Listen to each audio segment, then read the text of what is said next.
Mario Channel again. So sa ngayon guys, kung nakikita nyo is tulingan. Dalawang pirasong tulingan, isang maliit at isang malaki. At syempre yung asahog niya, ayan. Magluluto po ako guys ng inoon sa Bicol. Inoon. Ayan, nag-crave po ang kasama ko.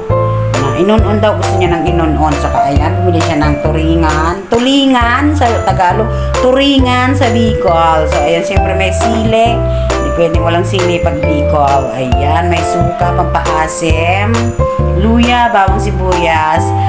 Ayan, so enjoy watching po. So, ayan guys. Ayan. Ganyan po kasimple ang inon-on sa amin sa Bicol. So, ilagay ko na yung ang daming gulay guys. Oh, kasi kami po talaga is more on gulay kami dito. Ang kasama ko. Kasi papapakin lang namin to. Gulay lang po. Ayan. Gulay lang.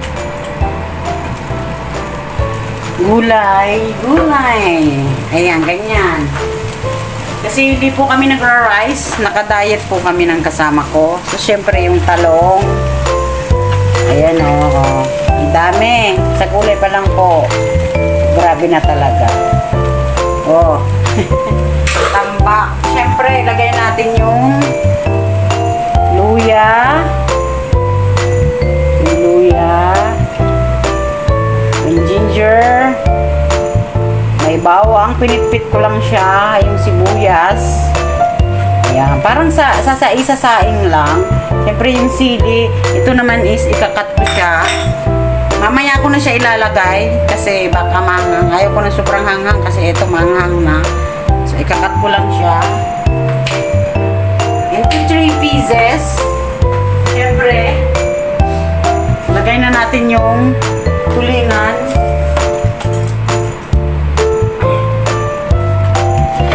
Naku, grabe. Ang dami. Lagay na natin yung tulingan. Parang sinaing lang.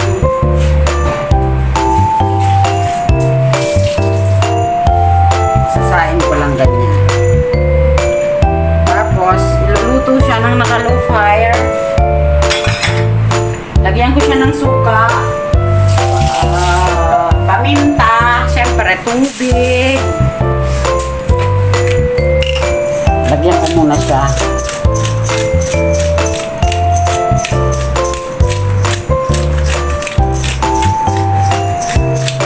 Ayan, paminta. Syempre lalagyan ko siya ng pamintang buo.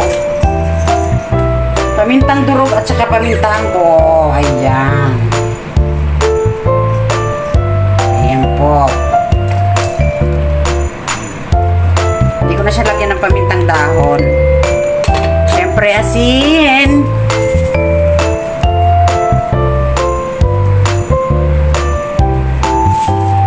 Suka. Ito, suka sa atin ang gagamitin ko. Ayan. Ako pa naman mataas ako sa pagmaasin. Ayan. Siyempre, lagyan natin ng tubig. Lagyan natin ng tubig. Mga 1 cup. Ayan. Ito, ginamit ko. Baso pa ni Sir Admin. Oh, ayan. Diba? Oh, ayan. Sindihan ko na yung apoy. Medium fire lang. Tatakpan natin.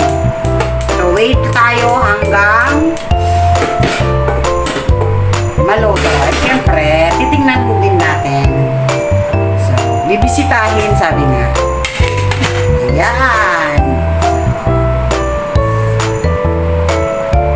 So, ayan na guys. After 10 minutes, ayan na siya. Haha.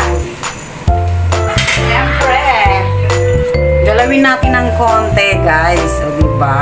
Yung tulingan. Wow. O, diba?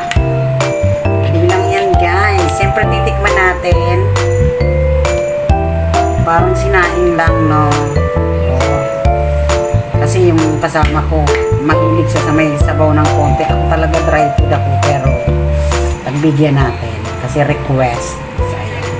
Titikman ko lang siya, ha.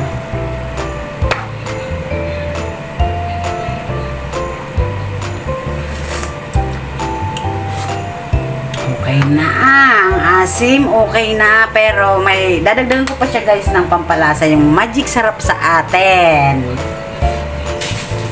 So ayan, kami pong nasa Hong Kong meron din. So ayan, magic sarap, pampalasa. Ayan, magic ang sarap.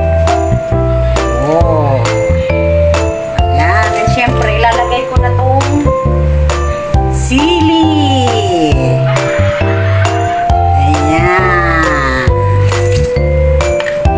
Galaw-galawin natin. Sarap na siya guys. Sarap na. May kunti lang siyang sabaw.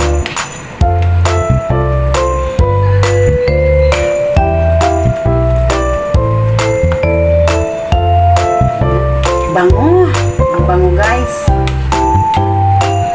Ayan. Naka-low fire lang po siya, ha. Takpan natin ng konti. Siyempre, luto na yan. 5 minutes pa. 5 minutes pa. Ayan, luto na yan. Kasi ito pwede itong kainin eh. Masarap yung kainin na half cook lang. Ayan. So, ayan na guys. Luto na. So, pagkaganyan guys, naku, masarap yan lagyan ng gata. Kaya lang, iiwas muna kami sa ano kasi, pag ganun kasing luto may gata, naku, mas maghahanap kami ng kanin. Kaya ito na lang muna. Inon-on sa suka. O, diba? Ayan, o. Sarap. Ayan, guys. So, syempre, ano pa? Kainan na. Naku, yung kasama ko hilig sa ulo. Ulo. So, ayan, guys. Happy watching. Thank you po sa mga nanonood dyan.